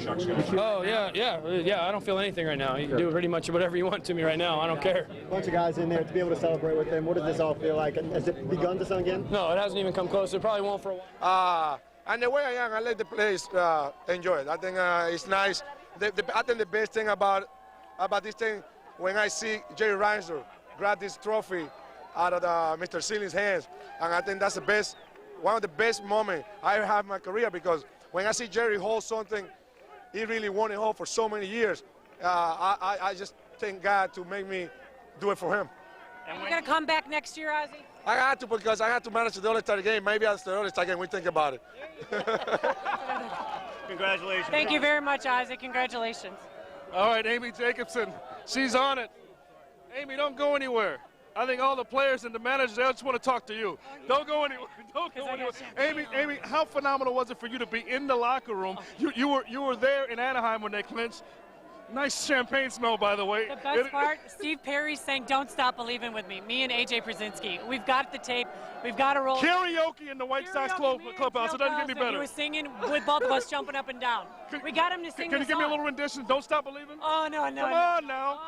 Only a few of our friends are watching. You know what? I'll get Steve. And I'll Can you get Steve Perry? I'll be right back. All right, she's going to get Steve Perry from Journey. Don't Stop Believing. Please believe it. The White Sox are the world champs. I got to get one more look at that trophy. Hey, guys, I'm touching the commissioner's trophy, the championship trophy. How about that? I bet it feels good. Hey, Ozzie, can I take this home for the weekend? Do you mind if I just take this? I don't want to take it. I think it's too heavy. No, can I have it? It's one thing about this. This trophy go to Venezuela this week. It's going to Venezuela? They like it or not. They go to Venezuela. It's going to Venezuela. Well, some people does. Some people, yeah. Well, you know, the Chicago fans, they be waiting for this for so long, and they be so much patient with them. I think making this thing happen for them is a great. You know, I think it's a great feeling. Now the White Sox fans, they can. I don't say White Sox fan. I think baseball fan in Chicago should feel proud about having a winning team back in the city. Even on the north side? Yeah, why not? We are Chicago. We're Chicago people. You know, I don't have any bad feeling. I think the Northsiders, well, you know, like I said before, we now wear a Southsiders jersey. We wear a Chicago jersey, and I think everybody should feel proud of this. Ozzie, you've always been a favorite of Sox fans, but now you're an immortal. Nobody's ever going to forget Ozzie Guillen. You're going to be one of the greatest favorites of all time. Well, get some money and put it together and make me rich. Yeah, you said you're going to be like Mike Ditka now. You're going to be a big celebrity and live off this forever, huh? No, not really. I think right now, I'm a pretty low-key guy. You know, when I'm in Chicago, I stay in my house. I'm not going out that much. I just, you know, enjoy this moment, and hopefully, I know pretty soon. No, so I know one day they're going to boo me too, and they're going to get rid of me. But this moment, nobody can take away from me this moment because I got to be here, and hopefully we can make it happen one more time. He's a champion. They can never take that away from Ozzie Guillen. He is a champion, and he's brought a baseball championship back to Chicago for the first time in almost. Aaron Rowan gets the handoff. There's Rowe. Hey, Rowe. We're going to do a picture real quick. Rowe, I talked to you right after the ALCS. You said you knew you were going to win this thing. Now you've done it. We got the group of guys that did it, and I mean, you can't say enough about them. Congratulations. Stop. Everybody enjoying holding on to that trophy tonight, and why not? And so beautiful, the theme that keeps coming back over and over is how everybody wanted to win this for Jerry Reinsdorf, and what a great tribute to him as the big boss. Yeah, Ozzie said that over and over again. Big John Garland there. Nervous at all during any of these games? Every single one of them. Every single one of them. I mean, to even be here. I don't want to lick your face. Hey, what about last night, though? Wasn't that a crazy game? It was nerve-wracking to watch once I came out of that game. Yeah. Both teams weren't giving in. You know, and things happened down the stretch. Jeff Blum, someone we traded for, and that's the only person we got to come up that big. I mean, you can't even describe it. You're a part of history. What do you want to say to your fans, like generations of Sox fans who have waited and waited? Enjoy it. Enjoy it. Take it all in. That's what I'm trying to do. And have a ball. Have a great time. Congratulations, John. Everybody's enjoying it right now. Take a look at that big crowd. That was Steve Perry there we just saw with AJ Przinsky belting out the song. Maybe we get that queued up again. You know, talking about Ozzie Guillen, he is a hero in his native country of Venezuela. Front page news of the White Sox games every day. They follow the White Sox so closely. Can you imagine the celebration that's going on in Ozzie's native country? It won't rival Chicago. We've got a much bigger one going on, but back in his native country, they're celebrating Ozzie Guillen being a World Series championship manager. And it was neat the way he sidestepped the question, because a couple of occasions he said he might retire if the White Sox win the World Series. Well, we heard it. He's not going to retire because he's got to be the manager of the All-Star team next year. Well, even Posednik said, don't believe him. He's going to be back. Yeah. Think about it. He's only 41 years old, not that long out of baseball as an active player himself, and he's able to bring this kind of maturity to that team. No question about it. Ozzie was the glue of this team. His moves were brilliant this year. And what a charmed career he's had. He played in the World Series when he finished up his career with the Atlanta Braves. He was the third base coach for the Florida Marlins 2 years ago when they won the World Series, and now he completes the cycle. He always loved the White Sox. He loved playing here, loved the fans of Chicago, so close to Jerry Reinsdorf, and now he is the manager of the world champion Chicago White Sox. It sounds so good to hear that. And I love looking at all these fans carrying around their brooms tonight, too. What a hoot. So many raised eyebrows. Remember when Ozzie Guillen was appointed as manager of the team? People said they didn't think he was mature enough to do it. We're going to go to Amy Jacobs. She's got Perry, the man of the hour. Ah, she got Steve. Okay. Hey guys, I am live with Steve Perry. Did you ever think your song would be a part of the World Series? No, ever. I mean, these guys adopted it. It was just something they decided to do, and I guess they heard the hope in it that we originally had for ourselves as a band, and we wanted to be successful. We wanted to win our own World Series as a rock band, and they liked the song. And were you a Sox fan before all this? You know, it's funny. I've always liked the Sox, but I was really a Giants fan, I got to say, in the NL, you know. But now you're a White Sox fan. Now I'm my AL team. So, do you miss singing with the band? I do miss singing, period. I think these guys, you don't know what these guys have done for me emotionally. I think they're going to get, you know, my life back together in some ways through baseball. Going to write a song about it? Maybe so. Maybe so. All Maybe right. start singing again. You know, it's been a You while. need a backup singer? Yes, I do. I do. Let me hear a little bit. Me and our She said she was going to sing. There you go. Believe it. Come on. No, they do the karaoke. Hold on to that feeling. Street light. People. Still got it. All right, thank you so much, Steve. All right. Amy Jacobs will be in Ties Till 4 singing that tomorrow night. Oh, okay, enough about that. All right, you guys, back to you. That was a wonderful moment. Look at this brand new career that's budded right in front of us, huh? I'm going to have to dig out my Journey tape. I got it in the glove compartment. I got to pick that thing out. And you know, that's interesting, too. Sox fans did not stop believing this team was the real thing all the way. Yeah. Rob Elgus is over at Bourbon Street, and I think they're having a lot of fun. Hi, Rob. How are you guys? I'm having a great time. I found some new White Sox friends. We're on live. Say hello. They've been very nice and obviously celebrating here at Bourbon Street, really since the last out of the game. Now, I have to ask you, I've seen you making phone calls and telling people how excited you are. What is this like? This is the greatest moment of my life. I have talked about this since. It's absolutely incredible. We've gone to every game this whole summer. We've been together the whole summer watching the series. Well, I think that's the sentiment across the city from the fans that are down in Houston, for them that are at the Cell, at the United Center. It's an all-night celebration, especially here at Bourbon Street. Fans haven't stopped cheering since we've been here with our cameras. Not such a bad assignment here. I got a hat now, all right? I'll send it back to you, Lauren Allison. I really don't know what you're saying. Having a good time, and lots of new female White Sox fans there surrounding our Rob You Elvis. noticed that? Yeah, but they're messing with his hair. That's Yeah, that's a violating the bad rules. thing to do. That's not, yeah, that is a violation. Let's go to Ryan Baker back at Houston. Hi, Rob. All right, I am here with Mark Burley, the southpaw from Missouri.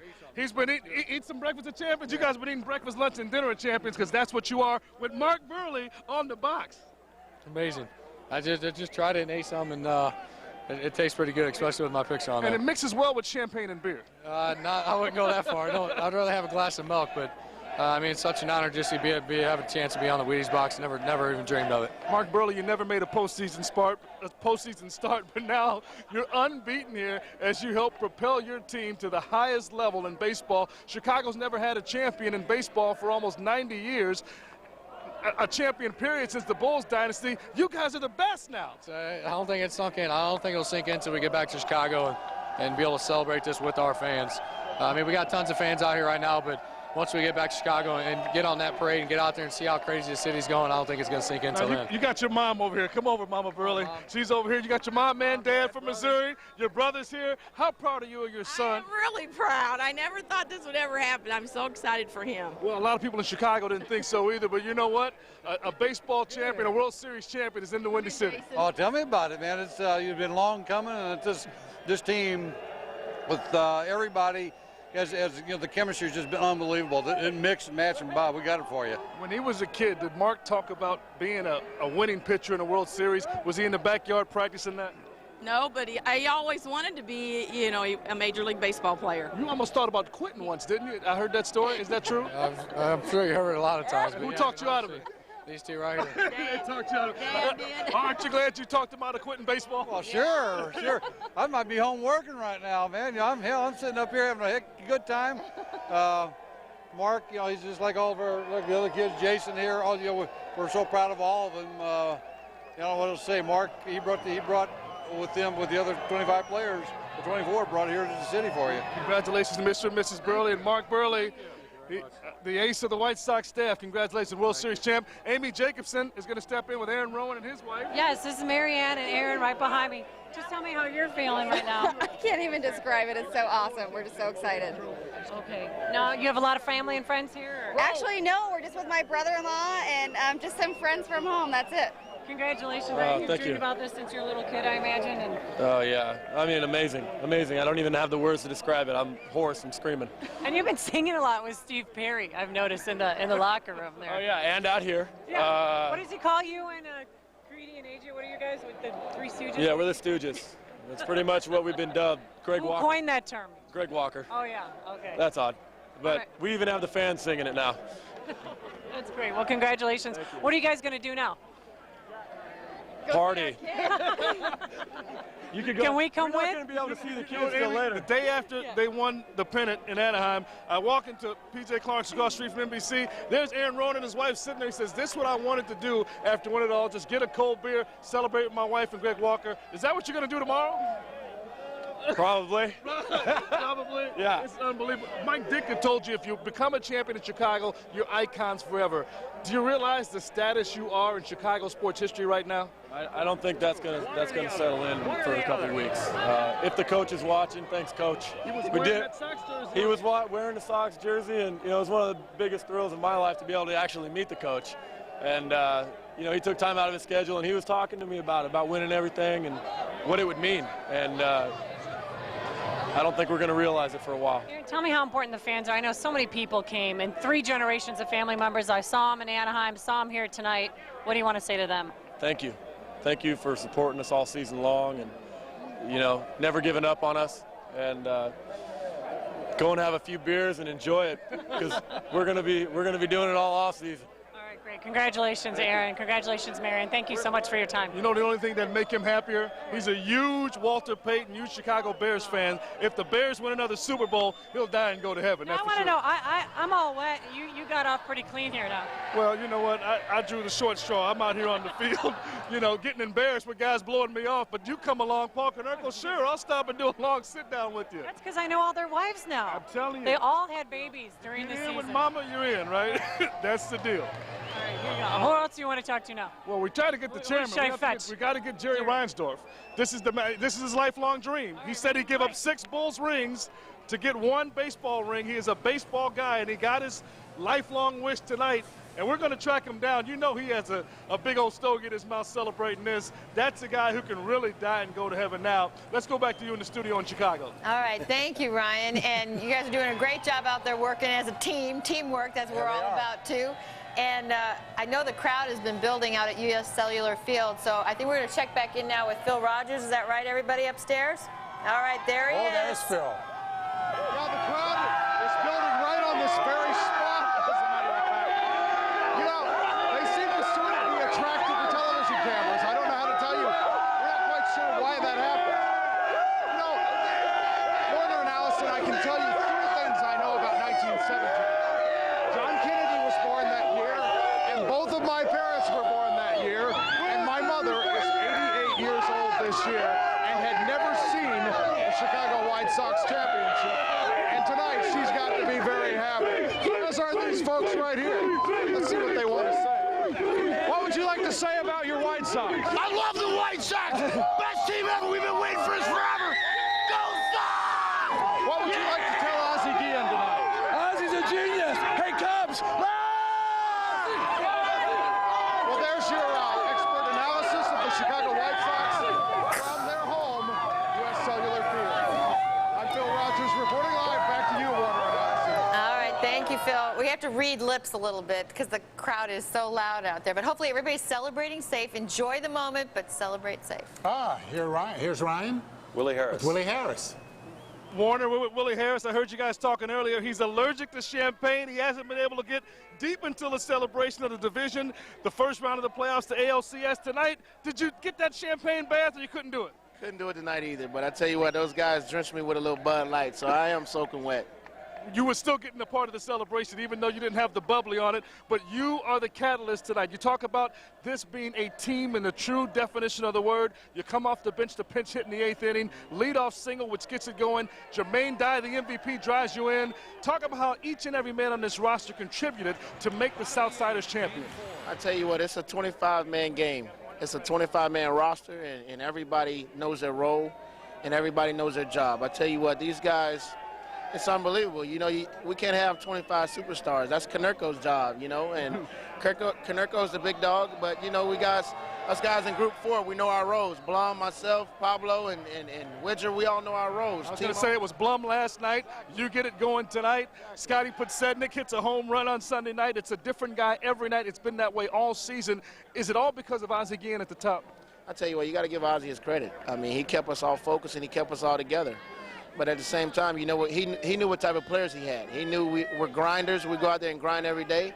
You know, maybe we didn't put the best team out on the field every day, but we put the best grinders out on the field every day. It was an up-and-down year for you. You started on the big league roster, but you went down to AAA, made it back up. Some question as to whether or not you'd be on that playoff roster. I'm sure Kenny Williams and Ozzie Guillen are glad they added you to that 25-man playoff roster. You know, and I'm definitely glad they did. That just shows the confidence they had in me to send me to AAA and call me back and put me on that postseason roster. And for me to come back and perform the way I did, it shows a lot about the character that I have and just the way I persevered. How sweep it is. First you sweep the defending world champs. They're not even defending. You guys are defending now. It's your title. And then you knock off the Anaheim Angels. People thought you guys were the underdogs. Then you come here to Houston and knock off the Astros. Another sweep, 11-1 in the postseason. Unbelievable. We've been underdogs all year.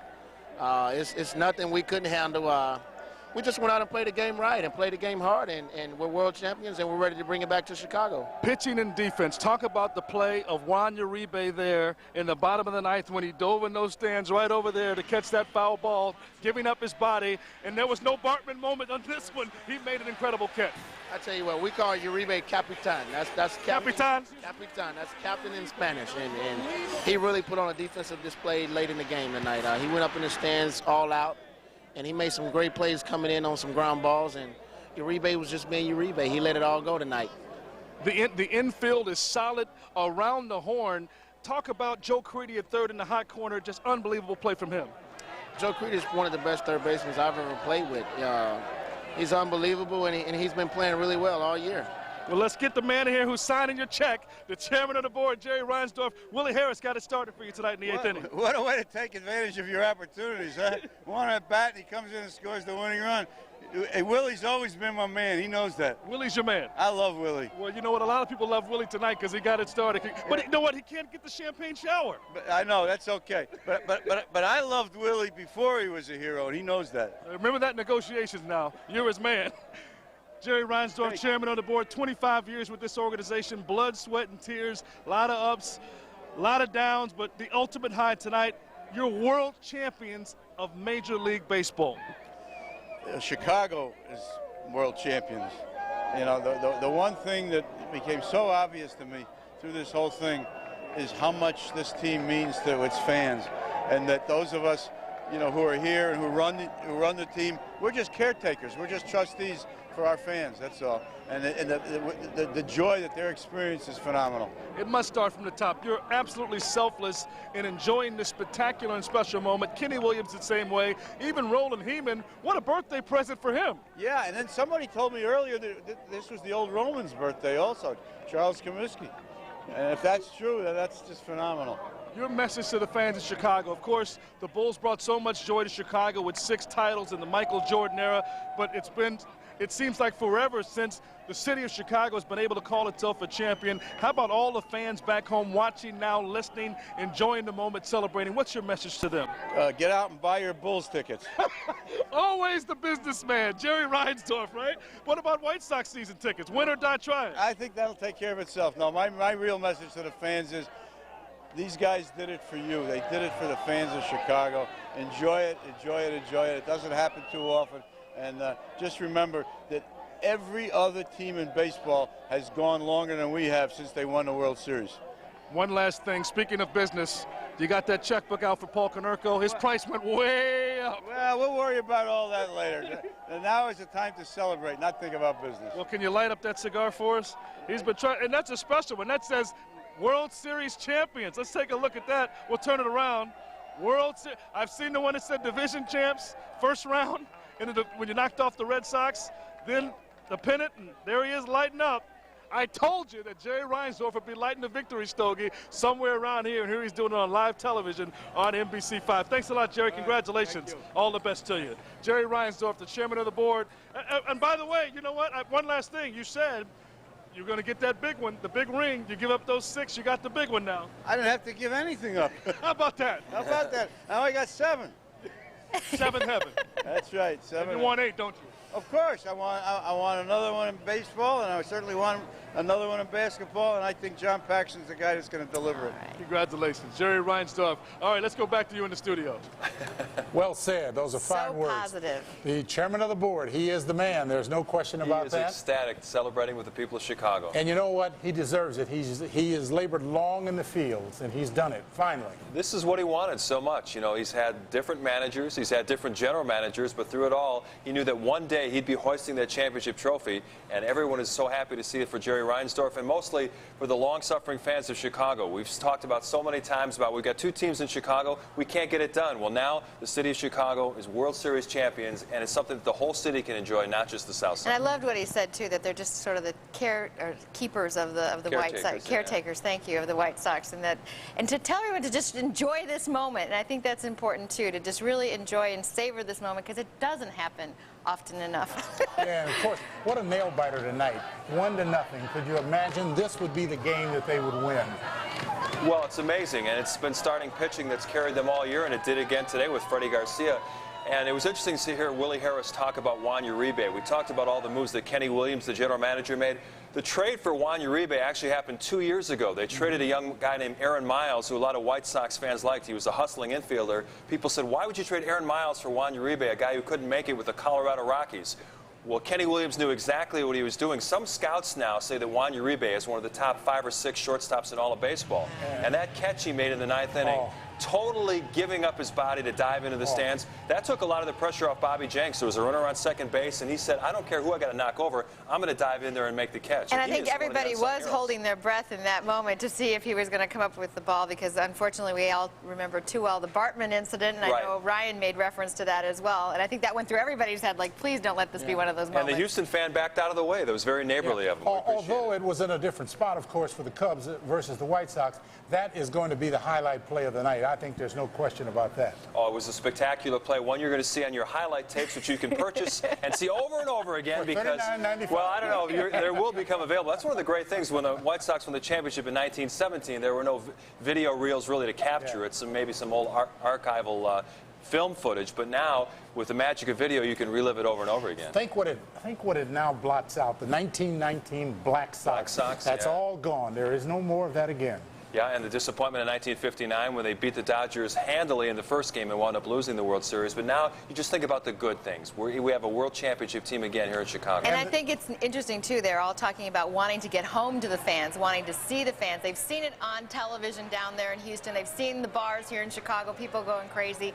They can't wait to get home, and I think these fans can't wait to show their appreciation in person to these players. And we should point out for the folks that might want to go out to Midway Airport to greet the team, they're going to celebrate in Houston tonight and sleep in. They're not taking a red eye to come back right away. They're going to come back a little bit later in the afternoon. We don't have the exact times yet. We'll try to get that information out, but they are not going to be arriving in the wee hours. They're going to celebrate in Houston, stay overnight, and come back probably early tomorrow afternoon. This is going to be an amazing parade. I cannot wait to be out there.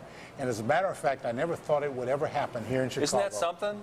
Get a chance to celebrate a White Sox World Series championship, a victory plus a Bulls championship. I mean, we came close in 1983. We thought we had an opportunity to do it. It didn't happen then. Well, It's now actually reality. And I think it's interesting, too, to listen to the players. They're even saying, we can't believe this has happened. Maybe it will sink in once we get back to Chicago. Maybe it will sink in a couple of days when we're going through that parade route and everybody's cheering and screaming. But this is something I'm sure everyone's going to be talking about for the rest of their lives. Oh, the day the White Sox won the World Series in Chicago. And we're so happy for our guy Warner, who's been a loyal White Sox fan through and through. What's this been like for you to go through this whole process, wanting them to win, but being a little bit nervous throughout? I was nervous all along. But, my mother tells me that my first White Sox game was in 1940. Okay. So I've been a White Sox fan since 1940.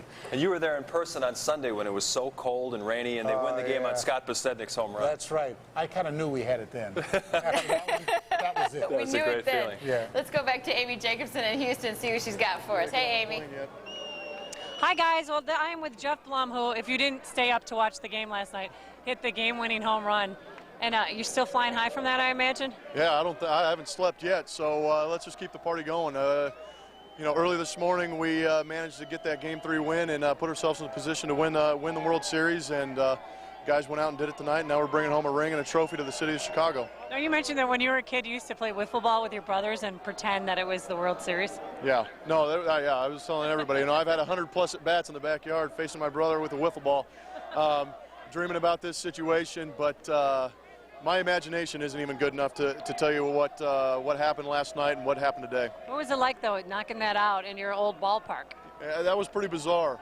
It's weird running by, you know, guys that I tried to go to the World Series with, and we came up a little bit short, but it felt even more special when I hit home plate and headed towards the dugout and high-fived everybody through that dugout, and we knew that we were on our way. Now, I got to tell you, I was watching the local news last night, and all of your former Astros kept saying, oh, and he's had triplets, and he did this, and he had triplets. What's it like with triplets? And they're 5 months old. Yeah, I don't know what the more phenomenal feat is, winning the World Series or having triplets, but off the field, that's winning the World Series, having three healthy babies, and a fourth one at home. So, and then you know, just pile this on top of it in 1 year. I'm pretty exhausted. I'm gonna have to go and take a nap for about a month and a half.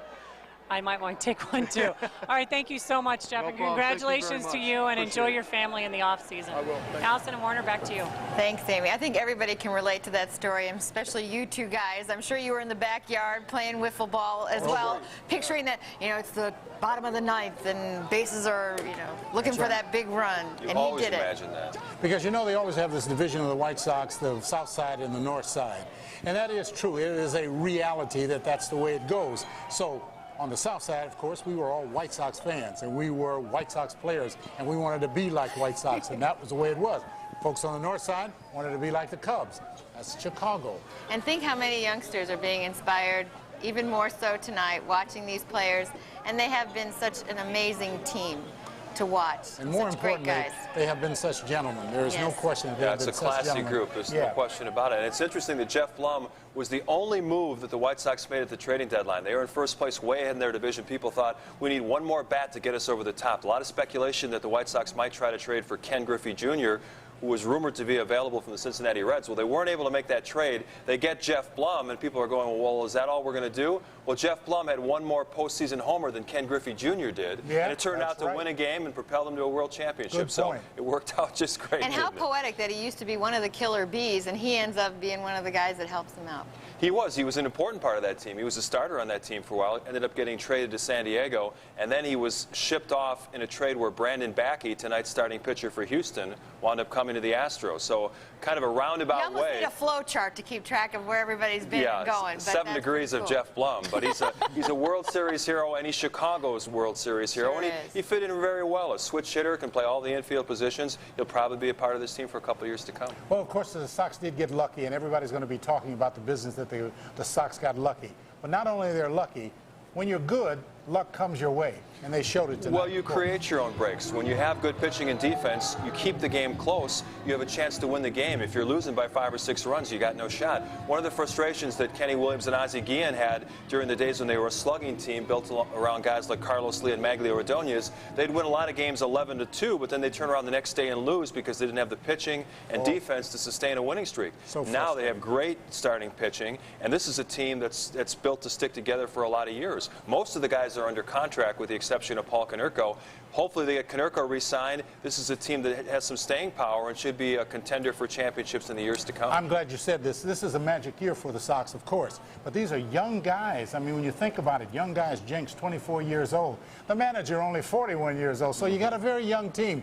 Yeah, this may happen again next year. Well, it's built around starting pitching with Mark Burley and John Garland, young guys who have a lot of their careers ahead of them, and they have good guys in the bullpen as well. We got plenty of that. All right, we want to go back out to Marianne Ahern at Showers in Bridgeport. And I tell you, Marianne, we've been seeing these championship hats and shirts coming out. Where'd they find those? Well, you know what? Chicago is a town of entrepreneurs, and they know where to come to sell them because they were here walking through Shallers, and for just the lovely price of $10, we secured a hat. How about it? I think my son will like it. Wow, how much fun. A lot of fun. They walked through here moments ago, and they were gone. They had hats and the shirts. And doesn't that have a wonderful sound to it? World champions in Chicago. How are the crowds doing, Marianne? We're curious. Is everybody keeping it safe? Because I know the city was concerned about that. So far, so good is what I hear.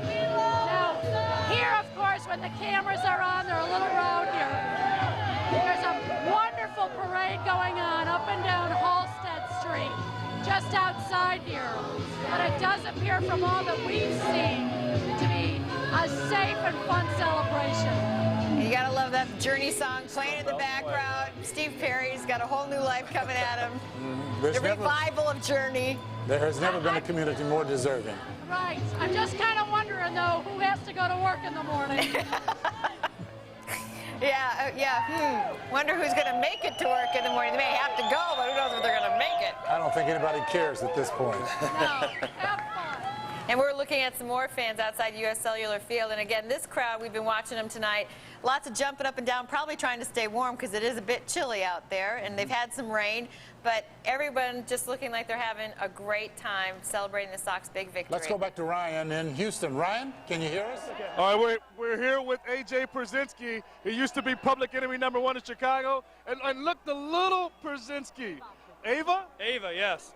The baby club grows. It's you, Konerko, Creedy, and you're all celebrating new babies and now a World Series championship. Yeah, the only thing that can compare to this is the birth of her and obviously my marriage. But it's a great feeling for the city. It's a great feeling for me personally and for this team. This organization deserves it. Talk about all you went through. I talked to you on the first day of spring training. You were a new guy coming in with this club, a lot of new faces, the new additions, if you will, to this baseball club that Kenny Williams brought in, guys that he felt would really go out and fight and scrap every night and play as a team. And I told him earlier he's a genius. He didn't want to take credit, but look at what he's done molding this team together. New guys have gone out and done exactly what you set out to do, and that's win it all. The first day of spring training, Kenny said he just didn't want to finish second to the Twins. Well, we didn't finish second to anybody this year. So it was a great year, and I thank Kenny for bringing me in. You know, it took a long time for me I had to convince him to bring me in, and I was happy he did. I'm glad he did, and Kenny deserves a ton of credit for what he did to this team in this offseason and what he did all year. Every year in the playoffs and the postseason, a player jumps out to the forefront and stands out, either for his player in the field or for something else. You did it for both. You kept saying, I don't know why everybody's talking about me, but you were in the middle of everything. That's good, fine. bad, otherwise. They say people only get dealt what they can handle, and I've been in and through it before. I understand what it takes to get through it again, and it's fine. Put it all on me. It doesn't bother me. You know you're a hero in Chicago now. You're like a Dennis Rodman. They have all these Polish people there. That's good. This is true. Mark Szymanski, you hear that back there? Yakshimash, baby. Yeah, that's right. Hey, much love to all the Polish community back in Chicago. For Poland. Ozzy's running around with Venezuela. We got Poland, too. Absolutely. You know what? And that's big in Chicago. That's right. That's right. 11-1 during this postseason run. That's the second best of all time. Someone went undefeated? The Big Red Machine. Oh, well, yeah, but they only had 2 rounds, though. It doesn't count. Well, I tell you what counts is you're champions now, just like that Cincinnati Reds team and all the other ones before. To accomplish this goal, with everything you guys set out to do, 99 wins, knocking off the defending world champs. I keep saying defending. You guys are the defending champs. We're defending now. That's right. We're the reigning world champions now. Talk about has it all sunk in yet? Not really. I don't think it will for a while, but it's great. You know what? I couldn't be happier for what this team went through, all the 25 guys, the guys that went up and down, Kenny Williams, Ozzie, Jerry, and the city. The fans were great all year, and this is for the city of Chicago. Well, you kept saying if you get 2 more wins, you can call me whatever you want. Yeah. That looks like World Series champions to me. Yeah, that's all I all care right. about. I think Amy wants to jump in with your wife over here. Okay, just tell me what this means for you. And I know you just had a baby a few weeks ago. Well, it means a lot to me for, you know, just for AJ and what he went through last year, and just the city of Chicago embraced him, and he, you know, feels at home here, and it was just a great ride. Was it hard for you when people said he was the bad guy and the tough guy? Not really, because I know what he's like at home, and he's a great person, and I know the real him, and he's a competitor, and he just wants to win, and that he did. So, and just tell me what you're going to tell Ava here when she gets older about this. Are you going to save tapes? Luckily, there's a lot of media, and she's been on in the media a lot, so I might not have to tell her. I can just show her the pictures. Did she sleep her way through the World Series win? Actually, she did good tonight. She lasted about 2 hours. She was up, and then now she's zonked, though. The excitement's gotten to her. So, well, congratulations to you on your baby, and it was so nice meeting you, and thank you so much. And Warner and Allison, back to you. That is so great, too, to see how babies can sleep through anything. You know, the world's erupting around them with World Series jubilation, and they're just sleeping right through it, little Miss Ava. That's right. It is so much fun. You know, we talk about diversity and the power of diversity. When you take a look at this team, these young people are from all over the world, from all countries, all races, and they're working together. It shows what happens when people put their minds and have a goal that is central to each one of them. And it's a tribute to Chicago. It's a tribute to Reinsdorf, who put this team together. He not only talked the talk, he walked the walk. It was interesting to listen to A.J. Brzezinski talk that he had to convince Kenny Williams to sign him. He was a longtime Minnesota Twin, really one of their foundation pieces of the team that won so many division championships. But then they decided to let him go. He signed with the San Francisco Giants and was not a popular player there. Went over to the National League. Some people questioned his work ethic, didn't think he prepared well enough with the pitchers. Well, he came over to Chicago, convinced Kenny Williams, I want to get a new start in my career, and that's exactly what he did. Now he's a World Series champion. What a start. Phil's out there at 35th and Shields. Hi, Phil. Phil, can you hear us? Warner, I hear you now. Every time I think that this is starting to burn itself out here, I think another wave of enthusiastic Sox fans comes back out to the ballpark. You folks don't mind the rain?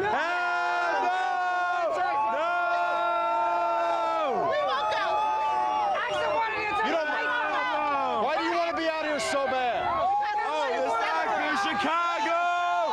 Chicago! I think there's an answer in there somewhere, and I think it is that they're just exceptionally proud of their baseball team.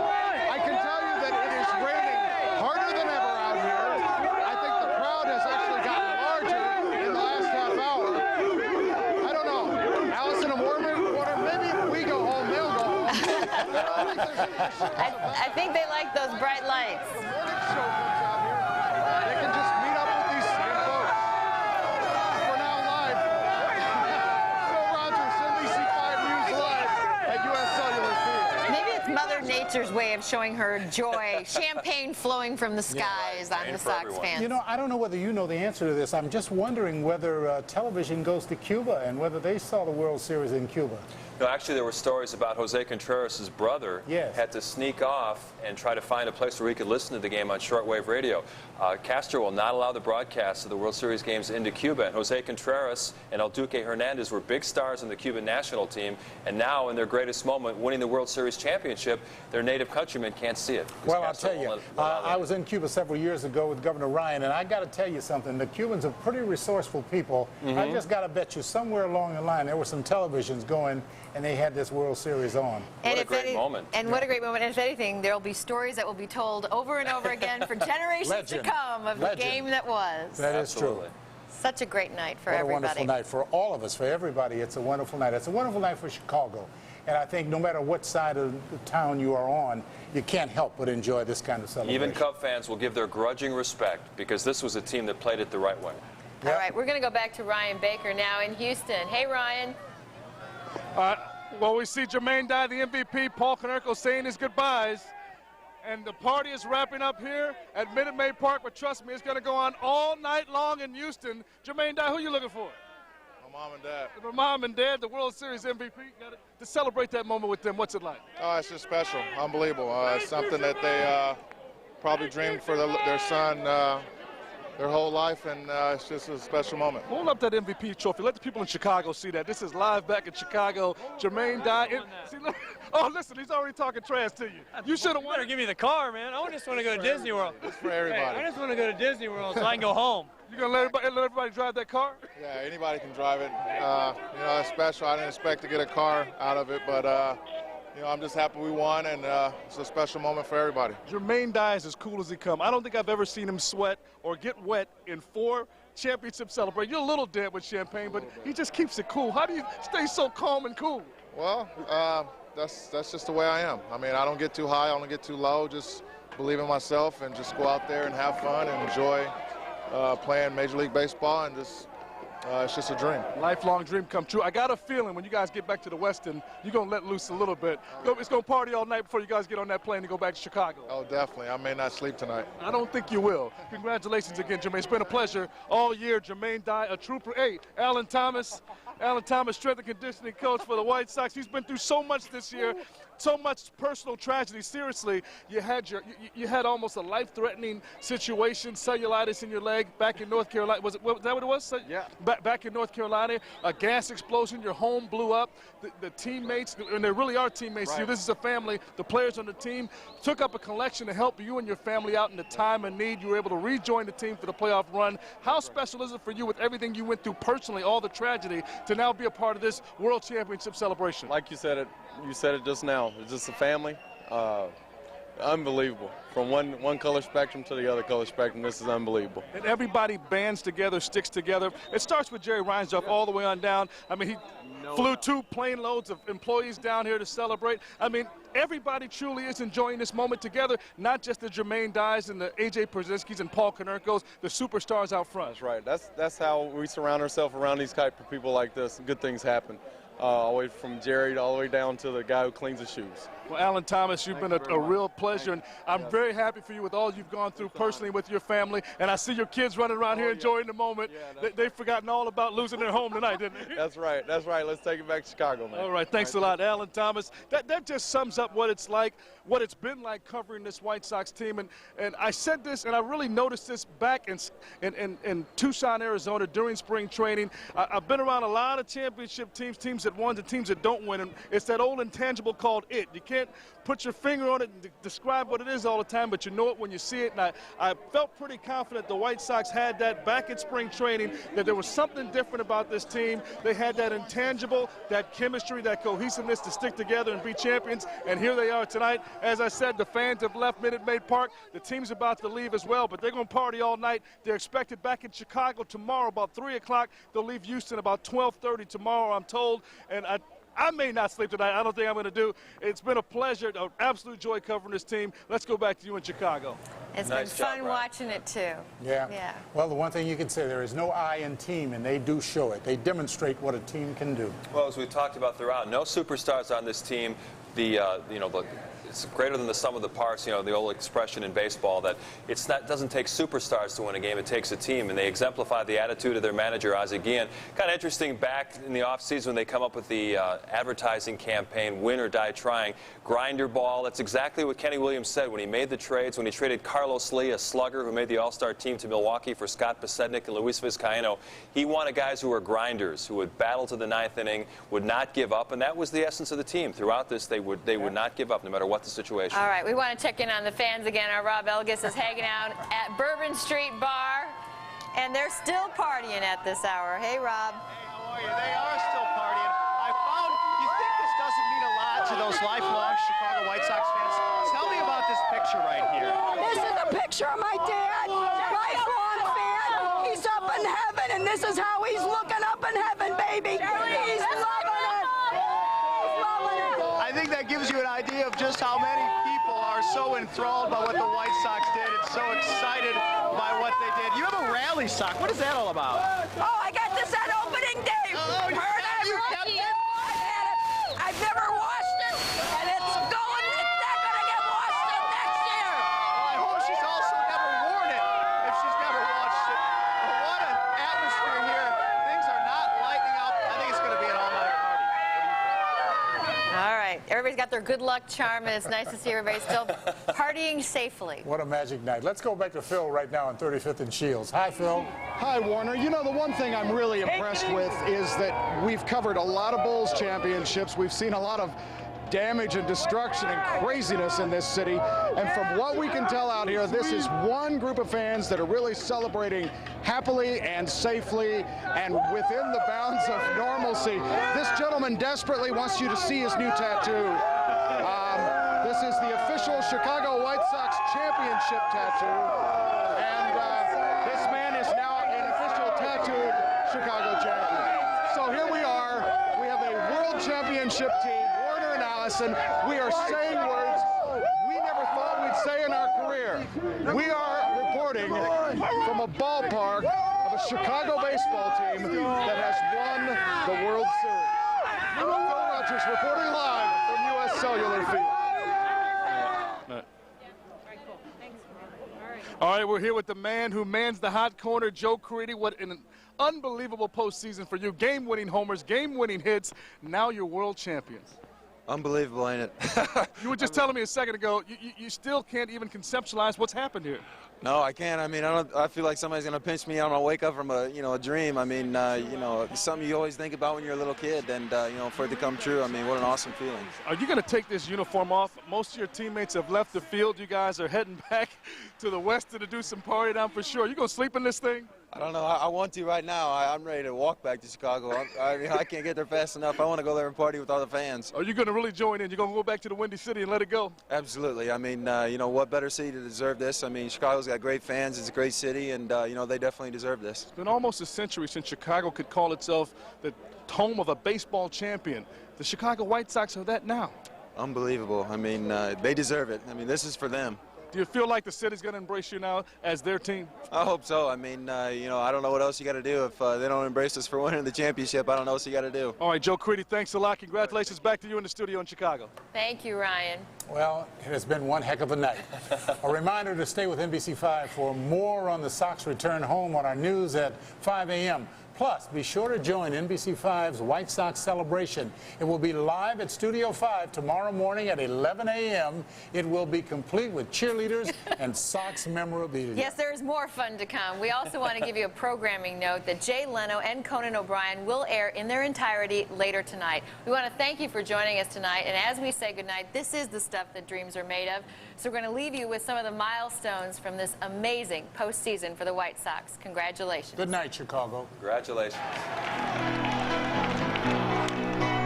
they sit. And the White Sox are the champions of the 2005 Central Division. Yes!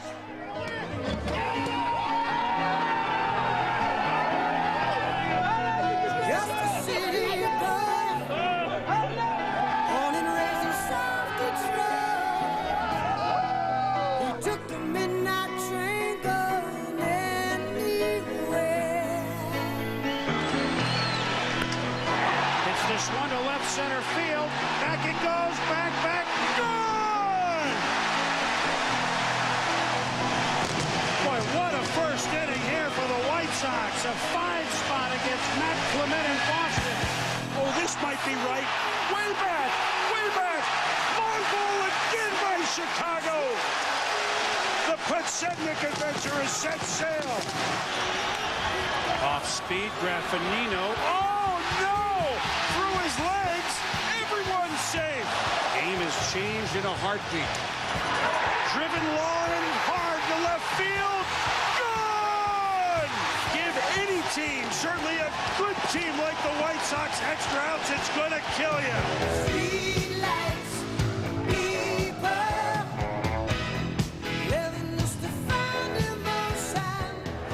He's on all those lists, and here's a list. Konerko sends it high and deep to left field. Gone! To Orlando Hernandez, El Duque, and he's come in with the bases loaded. 3-2 pitch. Oh, he gets him to go! Iguchi, Konerko. The Red Sox dream to repeat is over, and the Chicago White Sox have come into Fenway Park and completed a swing.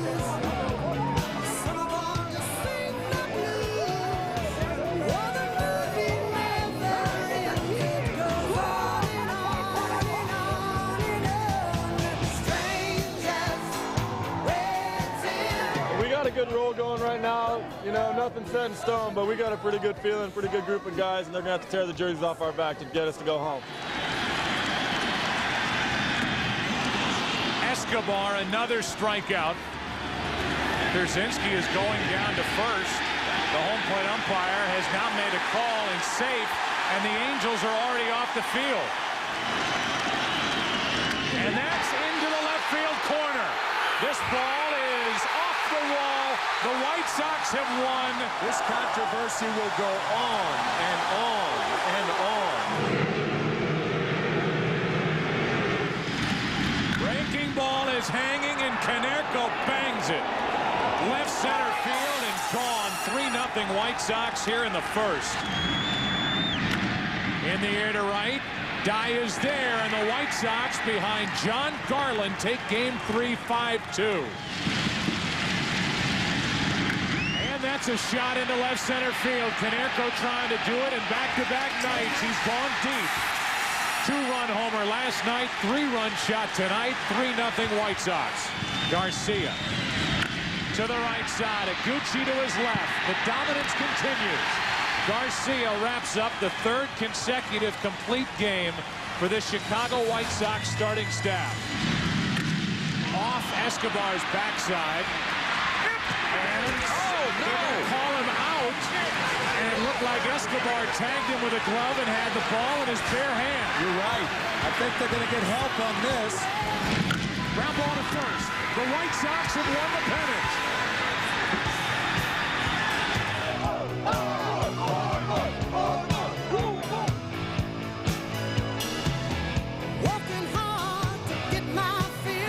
Joe Creaney will crowd his end with the sound of a home run to put the White Sox on top 4-3 in the fourth.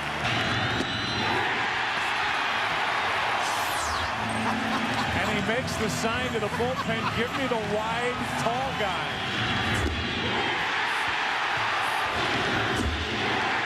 Game one to the White Sox.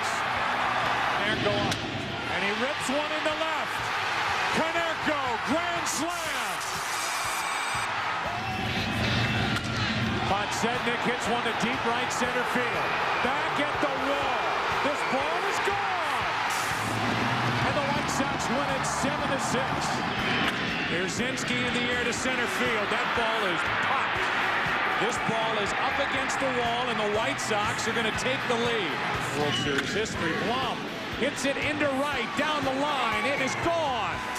Jeff Blum, the former Astro, goes deep.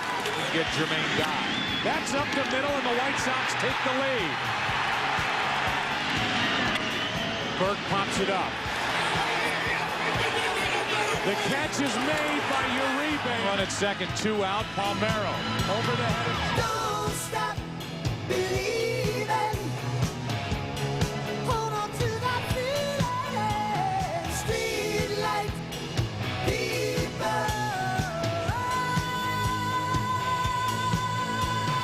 Don't stop. For them and cleaning up constantly. Yeah, I have very ADD. You know, we're all sitting around the TV watching TV, and I'm like cleaning up and stuff. Now, are you someone who like stocks up, or you go like I tend to go to the store, buy the thing I'm going to eat that day? Right. I'm stocked up on Veuve Clicquot. I've got a lot of that from Costco. They have good cheap champagne. Veuve Clicquot. Oh, okay.